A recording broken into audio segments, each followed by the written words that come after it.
Like a bad penny, I'm back again. What am I going to babble about in this video? Come back after the titles and find out.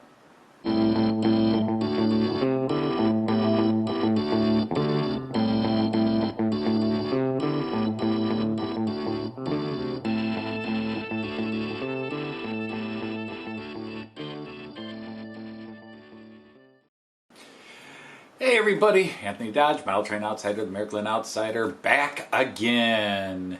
And unless I decide to do a rant video I'm thinking about, hopefully this will be the last video until I get something new in, which won't be for well over a week at the earliest.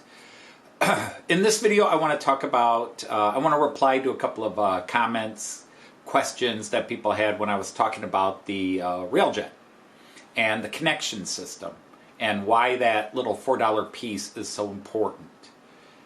So, just in general, again, when I explain these things, I try to explain them in a way that a complete novice would have a basic understanding. I'm not going to explain them 100% technically accurate, because that's not the audience I'm talking to. It's people who don't understand what this is to begin with, so I try to talk to a lowest common denominator. So bear that in mind as I go through these things.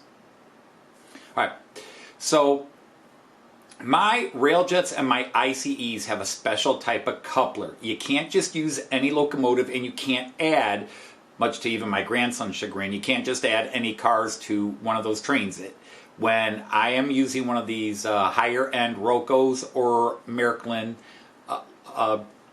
sets, they are proprietary. In other words, they only work with themselves. You cannot just add anything onto it. You have to use cars for the set. Occasionally you can substitute other cars from other sets if they have the same coupler. And you'll hear me often refer to it as a computer coupler, okay? Obviously, it's not truly a computer, but that helps people understand. It's a pin socket connection. So rather than talk about it, let me show both examples and why, if you've never seen this before in model railroading, why it was a big deal to find those little parts. So let's start with Marklin. Here are a couple of ICE4s, but there's really no difference between the ICE4 cars and ICE3 cars in terms of what I'm talking about. If I come in close, here you can see the coupler. I'll even turn the car sideways a bit so you can see underneath. So it is standard NEM height, but you cannot use any NEM couplings. It has to be this. You cannot replace this. You cannot take this out. You can only connect this to cars that have, this is obviously the male, you'd have to have the female. Now, Marklin uses a 10-pin connection. There are 2 rows of 5 pins there. I'll take it off the track and let you look down on this.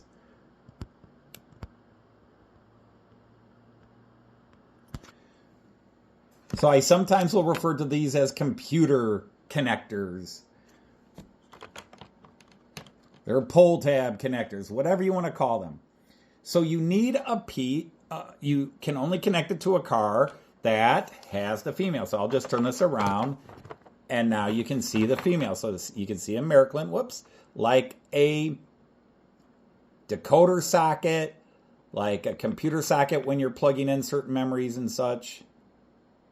You'll have to excuse my shaky hand, but I think you can see the 2 rows of 5.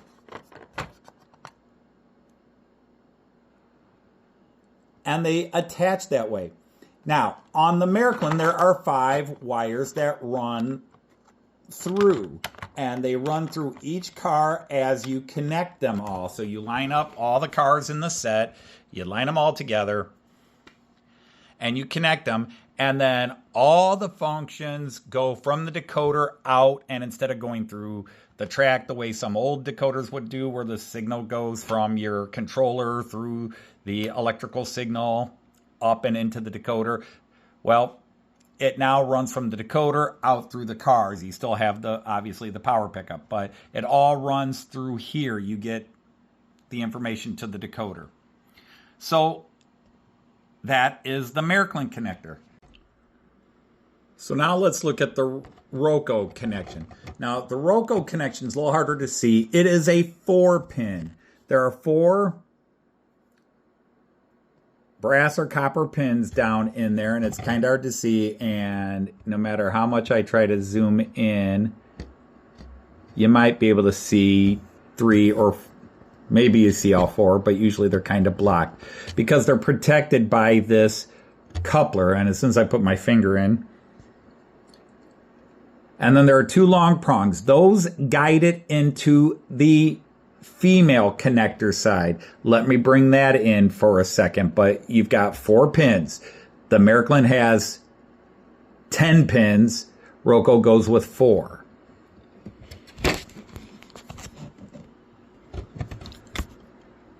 So now you can see the 4 pinholes, and again the 2 additional little plastic arms, they slot into these 2 side sections on the end, and that just lines it up and guides the pins in. So it fits together like a jigsaw piece, and obviously the 4 pins would go inside the 4 slots there. And that's how they do their connections. So again, you can't just add any card to this, and you can't connect these to just any loco. It has to be one that has the ability to accept this adapter. So let me show you.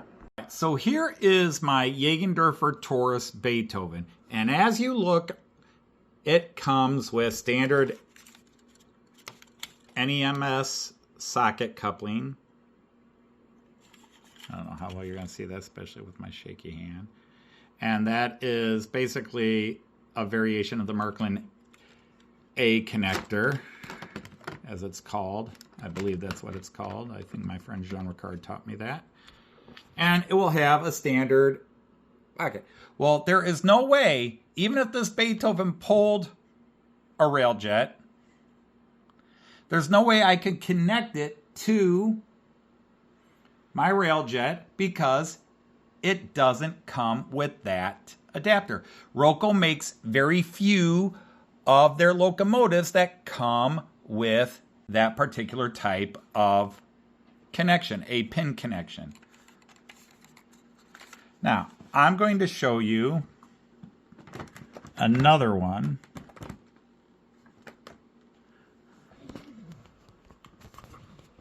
So here is that yellow one, the one I kind of had to buy to run it. And you can see it's got the female sockets there. So I can connect those. I can connect those cars to this. So what was the problem? Well, number one, I wanted my Railjet to be able to connect to an actual Railjet, and I couldn't find the correct because these are proprietary. This actually has a set of Austrian Railjet cars it goes with. It is designed to go with them. So even though it has this connector, it might have a problem with this connection and joining this rake because of all these connectors have 4 wires coming into them. They have 4 wires coming into these connectors. But coming out of the locomotive, there's only 2 wires in here. And one is the power and the other one is the signal. And what happens is, for some reason, Roco alternates where they put the power and where they put the signal lines. There's only 2 wires that come into that 4-pin socket. They all tie into these 2 lines for the locomotive. And what happens is, in some cases, the polarity is reversed, and you have to open up that socket. You have to open this up, which you can do. I'm not going to, but you can open that up, see the 2 wires, and you basically have to unsolder them and switch their locations. And then it would work with these cars. It will work without any work with the cars it's designed to work with. Why Roco does this, we don't know. But I was told that if I bought this one, I might have that problem because they are wired differently. So that meant that if I plug this in with reverse polarity to these, I can run it with this, but the issue is way down at the end with the control cab. The control cab, where the decoder is that is used to operate the wagons, also has that dual polarity, you know, the two wires going in. And if they're crossed, basically you're shorting it out. You're sending positive to positive, and you know, you're getting a short, just like on a two rail if you put a piece of metal across the two rails on a two rail. But what if you say, I've got this beautiful OBB and I want to pull some Railjet cars with it, or I got this Beethoven, I want to pull some Railjet cars with it? You can't connect it. So either I have the proper connection, but it's the wrong polarity, or I have a locomotive with NEM couplings and I can't do it. Well, what happens is, and let's just go down here to Pico. I bought, and here it is, that little $4 piece. You take out the standard coupling that's in there, and this plugs in like a regular coupling. But what it is if you see there's no holes in there. It's like a blanking plate. There's nothing for those pins to plug into. It just protects the pins. And then the two arms, the two plastic arms that help guide it, lock into the two outer holes you see there. And that coupler allows me to not worry about the polarity. So I can plug my Railjet cars into this, or I can turn this one that's got the wrong polarity on this end. If I turn it around, you can see I put that blank coupler here.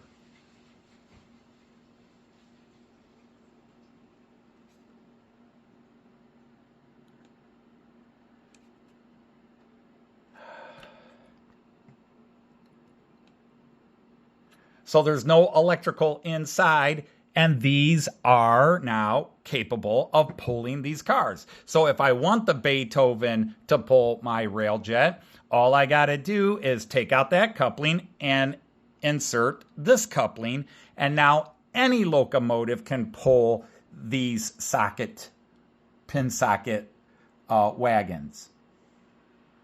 And because the decoder at the end has its own address, you can still turn the lights and everything on, even without the proper official locomotive being attached. So that is why it's a big deal, because instead of having to keep hunting and trying to find the correct locomotive that goes with these cars, I can now run any locomotive with them.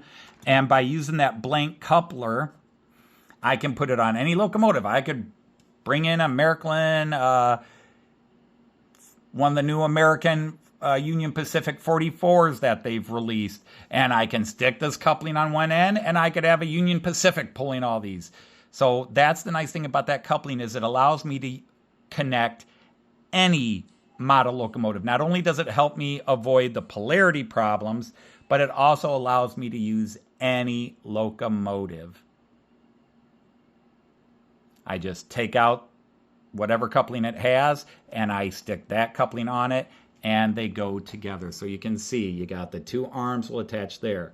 Now Marklin does not do that. They do not make a coupling, because Marklin, it's very proprietary, and you can only run the cars that are designed to be part of that consist. Now, yes, you can actually buy a car from one ICE4 and stick it on another ICE4, and they'll work just fine. It's not proprietary that way. You could take an ICE3 car and connect it on here, and they will work.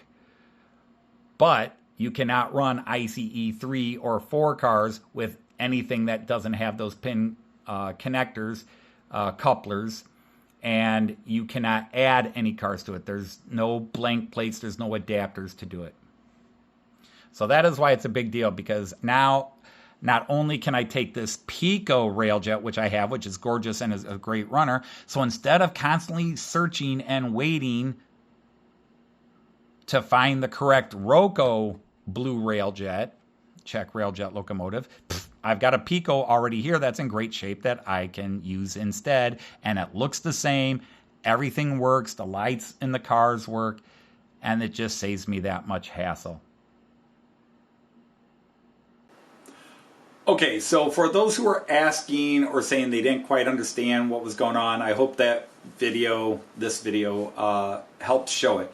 So it's a pin cushion connection coupler system, and they are various levels of proprietary, meaning they only work with things designed to work with them.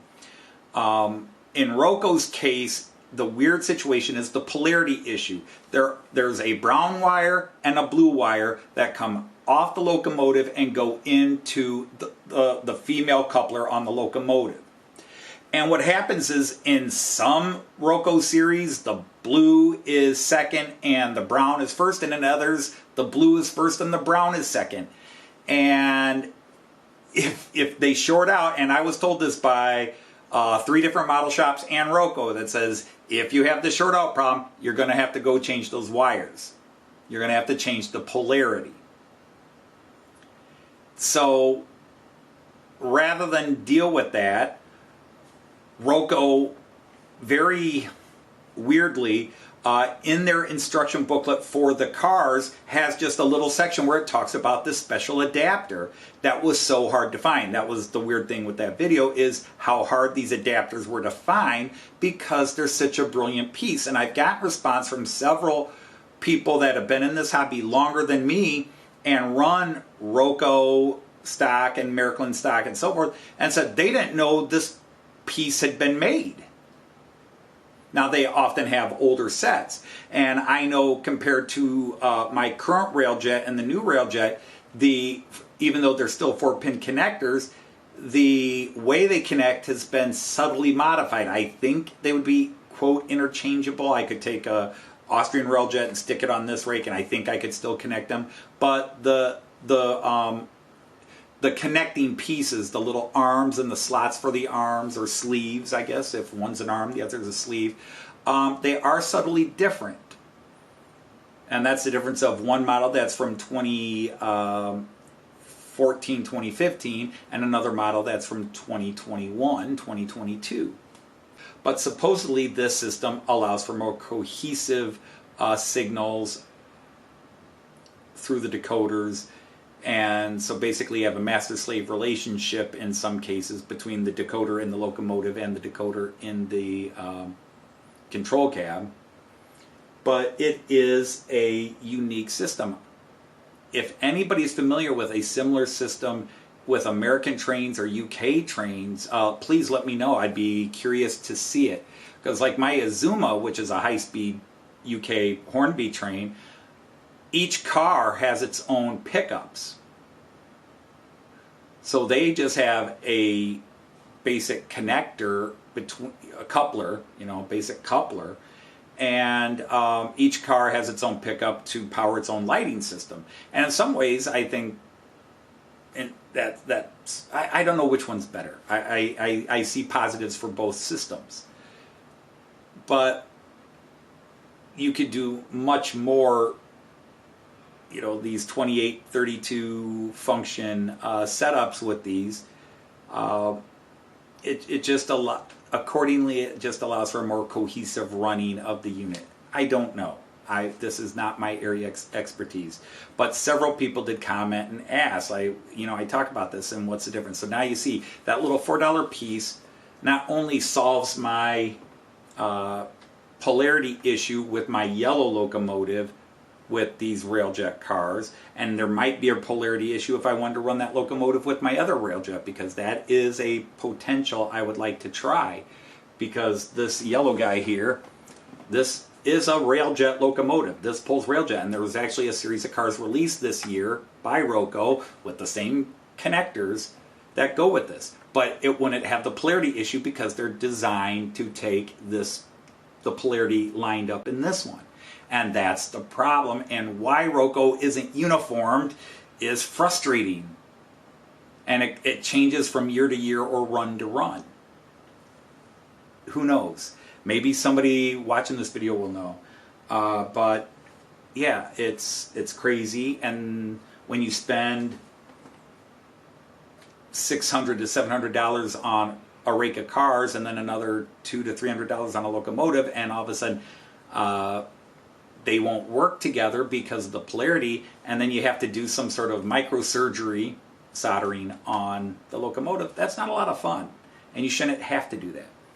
But these are proprietary. There is a locomotive that is designed to go with those cars. But that $4 $5 adapter lets any locomotive go with those cars, so you can do any imaginary thing you want to do, as I've been saying. So, unless I decide to do the ramp video, I think this video, I will put this video out Friday, even though I'm filming it the same day I filmed my inside look at the Blue Tiger. I've been working on trains today. So, until then, I will say, Auf Wiedersehen, choose and happy trains. Take care, everybody.